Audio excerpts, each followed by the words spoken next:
Nesse vídeo vamos falar sobre os capítulos 10, 11 e 12 de 2 Reis, mas eu queria comentar ainda algumas coisas dos capítulos 8 e 9 que são muito relevantes, muito importantes.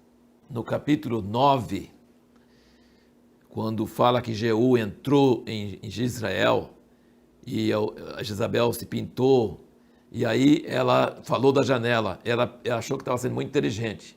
Ela citou coisa da Bíblia, coisa da história, coisa real que aconteceu. Ela falou assim: teve Pazinri que matou a seu senhor? Você pode olhar isso depois em 1 Reis 16, 8 a 20, que conta a história desse Zinri. E ele matou o seu senhor e reinou por 6 dias, depois teve que queimar o castelo sobre si. Ele se deu muito mal. E ela falou assim: eu vou pegar essa coisa e vou lançar essa praga sobre Jeú, que ele está matando seu senhor e ele vai ter a mesma coisa com ele. Mas por que não aconteceu a mesma coisa com Jeú? Porque Jeú foi ungido por Deus e Zinri fez da sua própria cabeça. Jeú foi ungido por Deus para matar toda a casa de Acabe e acabar com todo aquele culto de Baal que tinha em Israel. Então é muito diferente. Então você não precisa escutar toda pessoa que cita a Bíblia para você ou cita exemplos do passado, porque nem sempre se aplicam. E é o caso de Isabel aqui. Ela quis bancar uma desperta, dando exemplo, dando um paralelo, e não funcionou. E não era verdade, era bem diferente. E uma outra coisa assim que tem no capítulo 8, no versículo 19, diz aqui: todavia o Senhor não quis destruir Judá por causa de Davi, seu servo, porquanto lhe havia prometido que lhe daria uma lâmpada a ele e a seus filhos para sempre. Eu queria que você que está assistindo, estudando a Bíblia e meditando, que você visse: Deus prometeu para Davi que lhe daria uma lâmpada a ele e a seus filhos para sempre. Você vai notar depois que não foi para sempre. Nós vamos ver no fim de 2 Reis que Zedequias foi o último que reinou e depois nunca mais teve um rei Israel.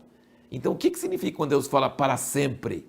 É muito importante você não seguir as coisas ao pé da letra, entender da maneira que Deus entende as coisas. Ele não teve reino para sempre, mas ele teve reis desde a época de Davi até o cativeiro. E o que não foi o caso de Israel. Israel, nenhum dos reis teve sequência. Várias vezes foi exterminado totalmente uma linhagem e entrou outro que conspirou contra e nunca teve uma linhagem permanente. Em Israel, em Judá, sim. Deus preservou a linhagem de Davi até certo ponto, mas depois acabou. E aí você fala assim: mas então Deus mentiu que não é para sempre?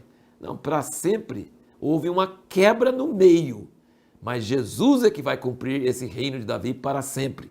Então Deus é verdadeiro, mas o para sempre dele não é exatamente como a gente entende, como se tivesse uma continuidade e nunca houvesse uma quebra.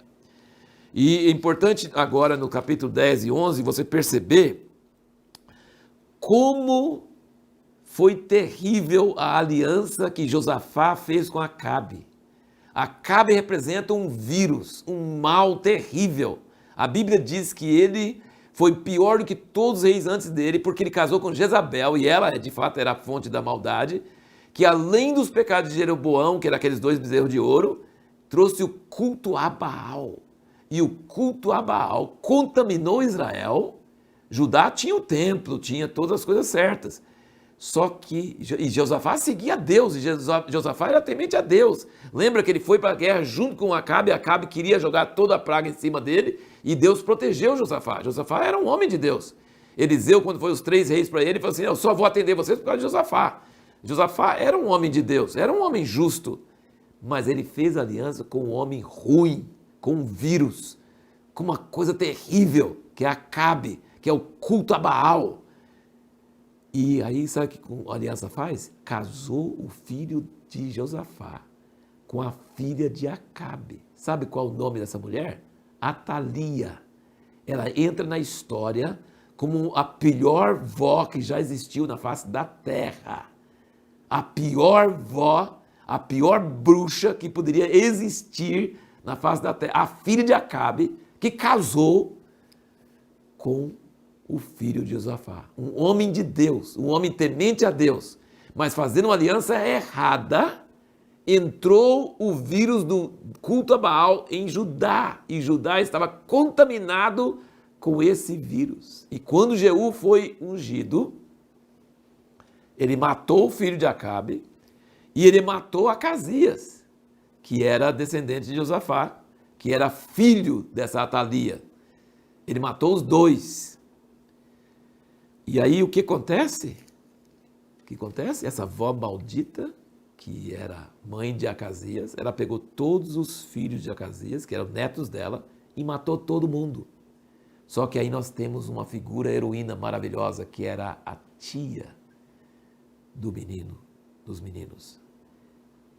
Ela era irmã de Acasias, filha de Atalia, mas ela era casada com Jeoiada, que era sumo sacerdote. Ela zarpou com Joás. Não deixou a linhagem de Davi ser exterminada. O diabo queria acabar com a linhagem de Davi para que Jesus não viesse ao mundo. Ele queria matar todo mundo, essa mulher maldita, Atalia. Você vai pensar em mulheres malditas, pensa em Jezabel e Atalia. São duas mulheres do mal. E ela governou Israel, ela governou Judá por 6 anos. 6 anos. E aí Jeoiada pegou esse menino, que na época Joás, acho que tinha nem 1 ano de idade. Ela fugiu, pegou do meio, a Atalia não percebeu. E ele ficou na casa de Deus com a tia, irmã de seu pai. O pai tinha sido morto era Acasias, foi morto por Jeú.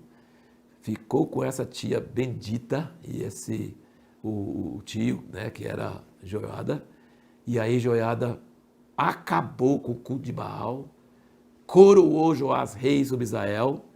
E aí a linhagem de Davi foi preservada. Resultado, aquilo que Elias começou no Monte Carmelo, matando os profetas de Baal, fazendo o povo voltar-se a Deus, não prosperou, continuou o culto de Baal em Israel e em Judá. Jeú acabou com todos os servos de Baal, ele falou assim, eu vou servir Baal para valer, não deixa nenhum servo de Baal fora. Aí encheu a casa do servo de Baal e mandou matar todo mundo. Matou todo mundo, acabou com o culto de Baal em Israel. E Jeoiada pegou todo o pessoal de Baal em Judá e acabou com eles também. E aí nós temos Joás, que foi um rei bom, que serviu a Deus, enquanto Jeoiada era vivo. Depois, aqui em 2 Reis diz que ele foi morto. Foi morto por seus servos. E você não entende mais por quê. Se ele foi um rei bom, mas ele foi rei bom só enquanto Jeoiada estava vivo. Aí você tem que ir para Crônicas para você ver por que ele foi morto. Ele foi morto pelos seus servos. E aí então você tem que ir para Crônicas muitas vezes para emendar, para entender direitinho a história desses reis. Jeú não serviu o Senhor de todo o coração, continuou com os pecados de Jeroboão, e Deus prometeu para ele que os filhos dele até a 4ª geração iriam ficar no trono. Mas porque ele estava seguindo os pecados de Jeroboão, dos 2 bezerros de ouro, que Deus iria tirar a descendência dele na 4ª geração. E a pergunta que nós vamos procurar responder no próximo vídeo é: por que não podemos nunca prever o que Deus vai fazer se Ele não revelar a nós? Tem pessoas que acham que se você ler a Bíblia e descobrir a regra e descobrir assim a fórmula, você pode prever o que Deus vai fazer. Não tem jeito. Por que você não pode prever o que Deus vai fazer, a não ser que Deus revele para você?